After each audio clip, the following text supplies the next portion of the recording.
हिमाचल भाजपा में झगड़ा हो गया है। पूर्व मंत्री और मौजूदा सांसद के बीच लड़ाई हो गई है और अब ये लड़ाई खुलकर के सभी के सामने आ गई है। मगर इस लड़ाई में जो सबसे बड़ा आरोप लगा है वो आरोप है विश्वासघात का, भीतरघात का और गद्दारी करने का। और ये पूरा सियासी तूफान खड़ा हुआ है कांगड़ा जिला के नूरपुर में, जहां नगर परिषद का चुनाव खत्म होने के बाद अब भाजपा के अंदर ऐसी लड़ाई शुरू हो गई है जिसने पार्टी के अंदर के समीकरणों को ही सवालों के घेरे में ला दिया है। क्योंकि यहां मामला सिर्फ चुनाव हारने का नहीं है, मामला यह है कि भाजपा के बड़े नेता अब खुलकर अपनी ही पार्टी के लोगों पर भीतरघात और गद्दारी जैसे आरोप लगाने लगे हैं। और जिन पर ये इशारे किए जा रहे हैं वो कोई छोटे मोटे नेता नहीं, बल्कि भाजपा के पूर्व मंत्री राकेश पठानिया हैं। अब पूरी कहानी समझिए। नूरपुर नगर परिषद चुनाव में भाजपा को करारी हार मिली। 9 वार्डों वाली नगर परिषद में कांग्रेस समर्थित उम्मीदवारों ने 6 सीटें जीत ली, जबकि भाजपा सिर्फ 3 सीटों पर सिमट गई। और चुनाव हारने के बाद भाजपा में वो हुआ जो आमतौर पर विपक्षी पार्टियों में देखने को मिलता है। नेताओं ने जनता के फैसले पर चर्चा करने के बजाय अपनी ही पार्टी के भीतर सवाल उठाने शुरू कर दिए। कांगड़ा से भाजपा सांसद राजीव भारद्वाज सार्वजनिक मंच से बोले कि नूरपुर में लड़ाई सिर्फ कांग्रेस से नहीं थी, घर के विरोधियों से भी थी। उन्होंने कहा कि पार्टी के खिलाफ काम हुआ है, भीतरघात हुआ है और जिन्होंने ऐसा किया है उनके खिलाफ कार्रवाई होनी चाहिए। इसके बाद नूरपुर के विधायक रणवीर सिंह निक्का ने भी लगभग यही आरोप दोहरा दिए। उन्होंने कहा कि भाजपा अपनों के भीतरघात की वजह से हारी है, पार्टी के खिलाफ अपने उम्मीदवार खड़े करवाए गए, चोरी छिपे बैठकें की जा रही थी और भाजपा के लोग ही भाजपा को हराने में लगे थे। अब यहां सबसे दिलचस्प बात यह है कि सांसद और विधायक दोनों ने किसी का नाम नहीं लिया, लेकिन नूरपुर की राजनीति समझने वाले हर आदमी को यह समझ आ गया था कि इशारा किस तरफ है। और यही वजह रही कि कुछ ही समय बाद भाजपा के पूर्व मंत्री राकेश पठानिया खुद सामने आए। उन्होंने प्रेस कॉन्फ्रेंस की और अपने ऊपर लगे भीतरघात के आरोप को खारिज कर दिया। लेकिन कहानी यहीं खत्म नहीं हुई। असल कहानी तो यहां से शुरू हुई, क्योंकि अगर इस पूरे विवाद को समझना है तो पहले यह समझना होगा कि राकेश पठानिया सिर्फ एक नेता नहीं है, वो सालों तक नूरपुर भाजपा का सबसे बड़ा चेहरा रहे हैं। 1990 के दशक के आखिरी से लेकर कई चुनावों तक नूरपुर भाजपा की राजनीति काफी हद तक पठानिया के इर्द गिर्द घूमती रही। वो विधायक रहे, मंत्री रहे और उन्होंने नूरपुर में अपना एक मजबूत राजनीतिक नेटवर्क खड़ा किया। यानी नूरपुर भाजपा का पुराना पावर सेंटर अगर किसी को माना जाता है तो वो है राकेश पठानिया। लेकिन फिर आया साल 2022 का विधानसभा चुनाव और यहीं से पूरी राजनीति बदलनी शुरू हो गई। भाजपा ने एक बहुत बड़ा फैसला लिया, राकेश पठानिया को नूरपुर से हटाकर फतेहपुर भेज दिया। अब राजनीति समझने वालों के लिए ये सिर्फ सीट बदलना नहीं था, ये एक बहुत बड़ा राजनीतिक संदेश था। क्योंकि जिस नेता ने सालों तक नूरपुर में भाजपा की राजनीति खड़ी की हो, उसे उसके राजनीतिक गढ़ से हटाकर दूसरी सीट भेज देना साधारण बात नहीं होती। उधर नूरपुर में नया नेतृत्व खड़ा कर दिया गया। रणवीर सिंह निक्का को आगे लाया गया और वो विधायक बन भी गए।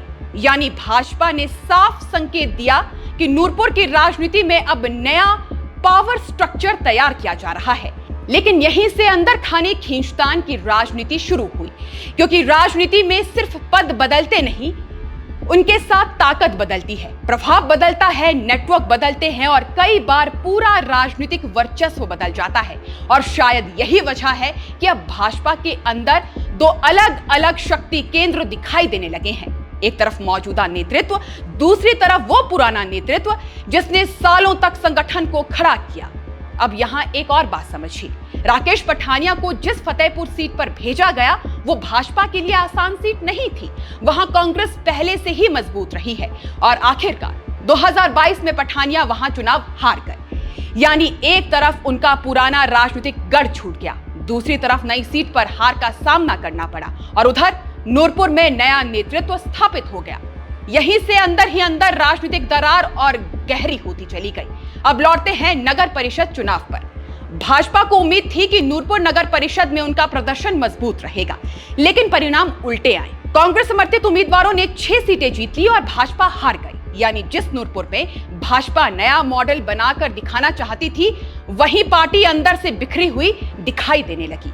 और सबसे बड़ी बात यह है कि हार के तुरंत बाद भाजपा नेताओं ने कांग्रेस की रणनीति पर हमला करने के बजाय अपने ही लोगों पर सवाल उठाने शुरू कर दिए। यानी भाजपा के अंदर जो असंतोष सालों से दबा हुआ था, वो अब कैमरों के सामने फूटने लगा।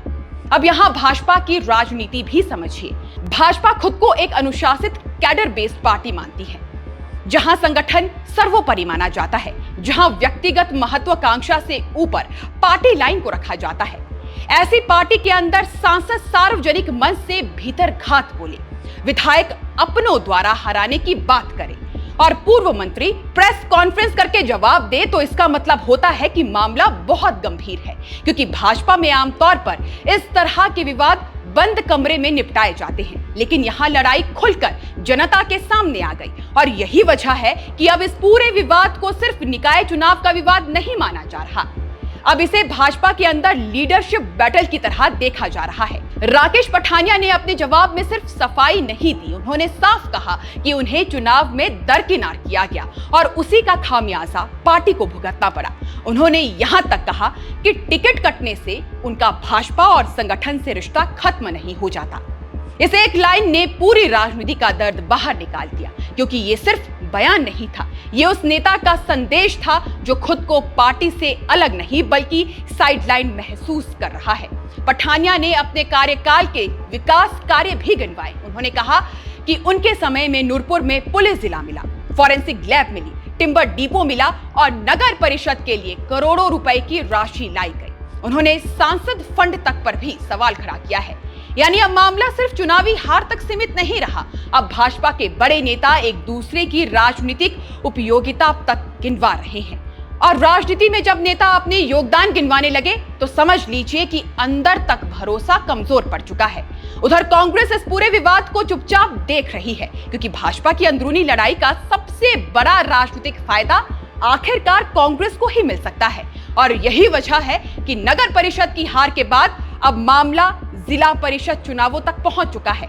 अलग अलग खेमों के समर्थित उम्मीदवार मैदान में उतर रहे हैं और इससे साफ दिखाई देने लगा है कि भाजपा के अंदर की खींचतान अभी खत्म नहीं हुई है, बल्कि शायद अब शुरू हो गई है। क्योंकि ये लड़ाई सिर्फ एक चुनाव की लड़ाई नहीं है, ये लड़ाई लग रही है राजनीतिक वर्चस्व की, पुराने बनाम नए नेतृत्व की और उस संघर्ष की जो तब पैदा होता है जब किसी बड़े नेता का राजनीतिक क्षेत्र बदल दिया जाता है। फिलहाल सबसे बड़ा सवाल यही है कि क्या भाजपा इस अंदरूनी संघर्ष को संभाल पाएगी? क्या नूरपुर में पार्टी फिर से एकजुट हो पाएगी, या फिर आने वाले समय में ये सियासी जंग और ज्यादा खुलकर सामने आएगी? क्योंकि अभी तो सिर्फ नगर परिषद का चुनाव हुआ है, लेकिन नूरपुर और फतेहपुर की राजनीति में जो आग लगी है, उसका धुआं अब पूरे हिमाचल में दिखाई देने लगा है। बाकी आप दर्शकों का इस पूरे विषय पर क्या कहना है, हमें कमेंट सेक्शन में जरूर बताइएगा। अभी फिलहाल के लिए इस खबर में बस इतना ही। नमस्कार।